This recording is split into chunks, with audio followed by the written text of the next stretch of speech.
The Canadian Grand Prix this year was absolutely chaotic, and let's dive into everything that you missed or you need to know about this race. This is Track Limits with John the Motorsports Enthusiast. Let's get to it. Starting off with the start of the race, you had George Russell on pole, which I will have to say, I did predict that George Russell and Kimi Antonelli would finish on the podium.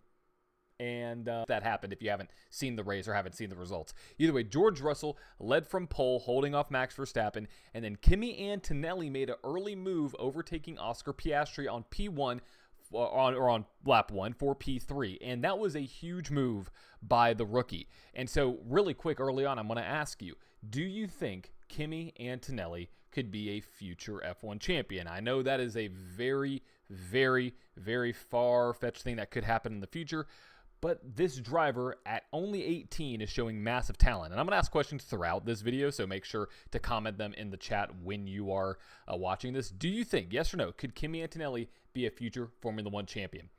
Let's dive into the little bit mid-portion of this race. So this race had a predicted two-stop strategy. Verstappen pitted earlier and Russell stayed out a little bit longer, delaying his stop to lap 43 to somewhat retain track position.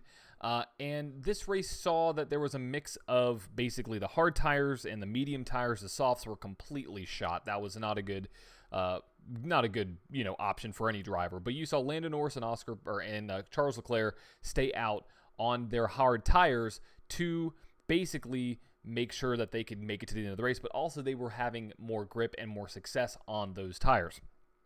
Let's dive into some of the battles, though, that went on this weekend. So Antonelli held off Piastri for P3 in the second stint, despite Piastri's fresher tires, and this was a massive moment in the race.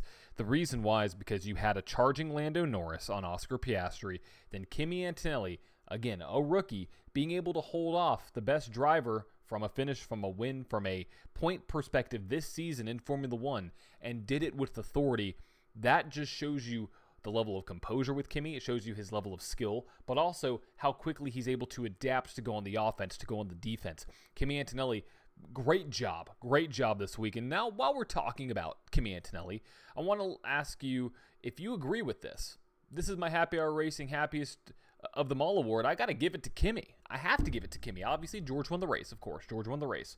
But Kimi Antonelli held off the point leader, held off what could be the future champion of this season, and did it with authority and finished in P3, finished in third, his first podium of his F1 career. And, we're not even halfway into the season yet, halfway through his first Formula One season. Yeah, George, you're going to be happy. But Kimi, I got to give it to you. Happy Hour Racing, Happiest of them all award. And if you haven't gone to Happy Hour Racing, you got to check it out. I got this awesome Brazilian GPT that has the Ferrari logo here, has the Brazilian... Did I say Brazil? The Brazilian GP. Yeah, Brazilian GP logo right there. Ow. Just hit my elbow. Obviously, so fun when I'm doing these talking head videos like this and no clips. So I'm going to leave that in there. My elbow kind of hurts, though. But if you haven't checked out Happy Hour Racing, go check them out. They have everything that you need. Race Win t-shirts from NASCAR, IndyCar, Formula One. They have every kind of racing apparel that you would like to get if you're a part of the Big Three. So make sure to go check them out at happyhourracing.com. Let's dive back into a little bit about this race. And the biggest moment of this race is when I would say Oscar Piastri and Lando Norris got together.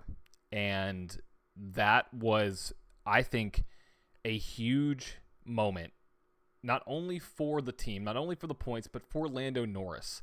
And Lando made an error, and he owned up to it and completely destroyed his race. Arguably, he could have maybe passed Oscar, but this is a huge moment for Lando, and I want to talk about this, and I want to know your thoughts.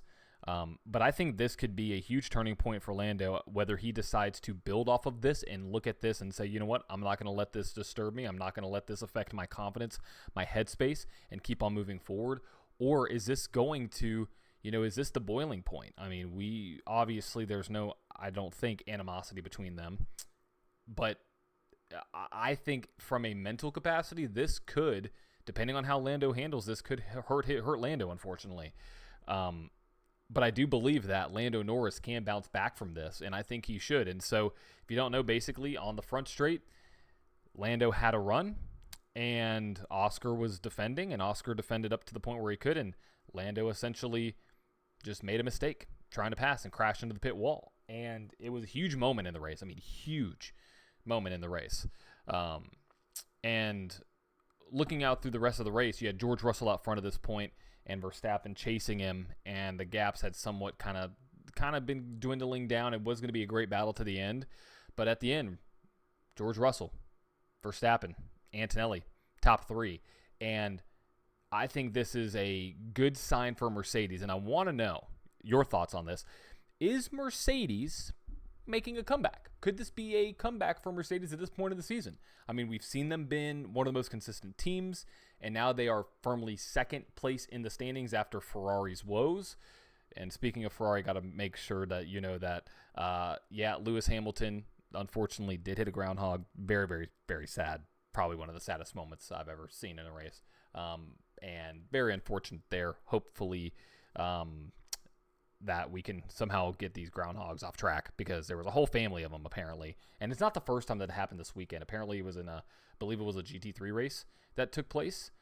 Another groundhog was hit. So we got to save the groundhogs. Either way, going back to Mercedes, this firmly stamps them at second place in the constructors standings.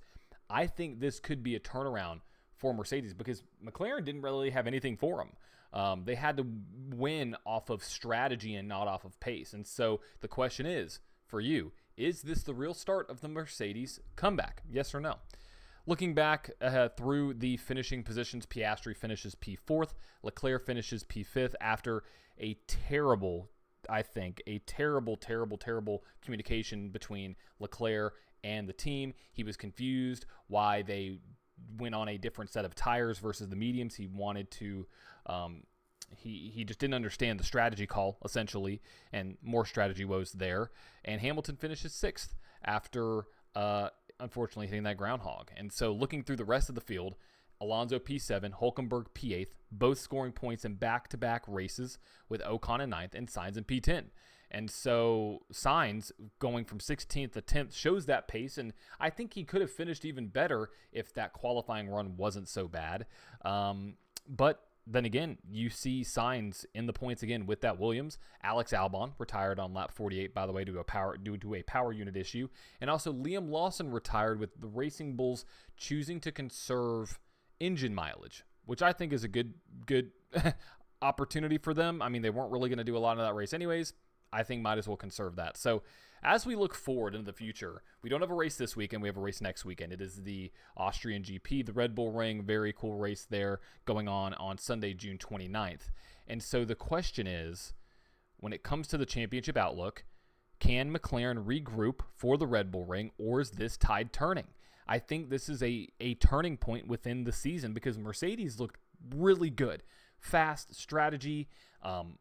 Nobody could really catch Russell. Now, we don't know what that end of the race was going to look like. It looked like the gaps were going to shrink up pretty consistently, and maybe we'd have seen a pass. But this could be a big turnaround for Mercedes and for the driver standings. And let's really quick, I'm going to pull up the driver standings while we're live here. Again, I'm going to shoot this all the way through, because I like those videos. I like these videos. It feels more like a vlog in a way. But looking at the standings, you have Oscar Piastri in P1 with 198, Lando Norris P2, 176, Max Verstappen P3 with 155, and George Russell now at 136 points. So he's only 52 behind Oscar Piastri. This championship battle is not over. Not over by any means. Max is going to keep on being Max, but if George Russell and Mercedes keeps on having these decent races where they have 5, 10, maybe 15 points gained on Oscar and Lando in a couple races, it only takes 3 or 4 races for that to somewhat flip on its head. Could we see a midseason turnaround from Mercedes? I think we could. So I'm going to ask you, who right now is your championship favorite going into the Austrian GP? Not this weekend, but next weekend. Let me know in the comments. And if you haven't already, make sure to hit that subscribe button right there. Boom, got it. So you don't miss an ounce of any kind of motorsport content we have going out here on ATYL Media, whether it's track limits, whether it's NHRA, whether it's NASCAR, whether it's IndyCar, Formula One, obviously here. Make sure to follow along, subscribe so you don't miss any motorsport content from all the creators here at ATYL Media. Until next week, I will preview my Austrian GP video. That'll be dropping on Tuesday. the 24th at 6 p.m. Eastern time, so make sure to stick around for that. And as always, make sure to keep it within track limits, and I'll see you next week.